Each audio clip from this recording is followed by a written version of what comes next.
We're taught that control equals power. Plan ahead, hold tight, make it happen. But what if the very act of controlling, of trying to force outcomes, is what keeps us stuck, stressed, and unsatisfied? What if the more you grip, the more life slips through your hands? This is the control paradox. And in this video, we're diving deep into why our obsession with control backfires, how it affects our relationships, emotions, goals, and what it really means to surrender, not as defeat, but as freedom. Because when you understand the nature of control, you stop chasing it and start flowing with something far more powerful. Let's begin. Part 1. What is control really? Control isn't what we think it is. We often mistake it for strength, being in charge, staying ahead, having all the answers. But most of what we call control is actually fear management. It's trying to keep chaos at bay by micromanaging reality. We want predictable outcomes because uncertainty feels threatening. But life, real life, is inherently uncertain. So the more we try to force it into a box, the more anxious we become. Control becomes an addiction, a loop, a constant battle with what is. And like quicksand, the more you struggle, the deeper you sink. Part 2. Control in relationships. In relationships, control often disguises itself as care. You try to fix people, protect them, shape how they feel about you. You manage their reactions, monitor their moods, bend yourself into who you think they want. But control kills intimacy.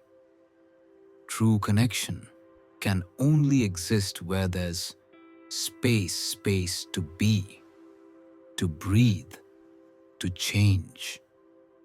When you try to control someone, you stop relating and start managing.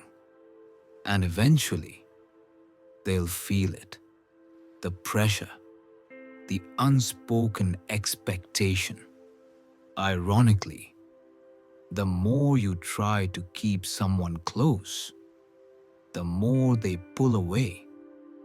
Because love, like life, can't be forced. It has to be chosen freely, or it isn't real. Part 3. Control of emotions. We're taught to control our emotions, to suppress sadness, mask fear, stay positive. But emotions aren't problems to solve. They are signals to listen to. When you resist them, they don't disappear. They just go underground. And underground emotions don't die, they fester. Trying to control your feelings often leads to numbness, burnout, or sudden eruptions you can't explain.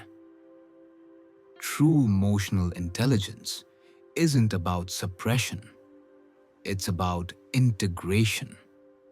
You feel the feeling, let it move through you, and respond rather than react. Paradoxically, the less you fight your emotions, the more power you have over your responses. Part 4: Control and Identity. Many of us try to control how we're perceived. We curate an identity, craft an image, build a version of ourselves we think will be accepted, admired, approved. But it's exhausting. Living behind a mask may earn applause, but it denies authenticity. And over time, the more you force yourself to be who you think you should be, the more disconnected you feel from who you actually are. Real power isn't in controlling perception, it's in embodying truth. And truth doesn't need to be explained, it simply is. Part 5: Control and Goals. 2632 Cleat. Even with our dreams, we try to force outcomes. We set rigid timelines, obsess over metrics, attach to a single version of success. And when things don't go to plan, we panic, assuming it means failure. But the truth is, forcing a result often closes us off to better paths. Control makes us blind. It narrows our vision, while surrender, not passive, but conscious surrender, expands possibility. Some of the best things that ever happened to people weren't part of their plan. Part 6: The Psychology of Control. 3238 Hund. Control is rooted in fear. Fear of the unknown, fear of loss, fear of chaos. The mind craves certainty because certainty feels safe. But life isn't built for certainty. It's built for growth. And growth only happens when you step into what you can't predict. The paradox is this: the more you try to eliminate uncertainty, the more stuck you become. You don't evolve through control. You evolve through trust in yourself, in the process, in life. Part 7: The Cost of Control. What do we lose when we obsess over control? Presence, because we're too busy managing the future. Joy, because we can't relax into the moment. Connection, because we're not relating, we're strategizing. Growth, because we avoid anything we can't predict. Control gives the illusion of safety, but it costs us life. And eventually, we burn out because no amount of control can guarantee the outcome we crave. Letting go doesn't mean giving up. It means shifting how you move through the world. From tension to trust, from fear to flow.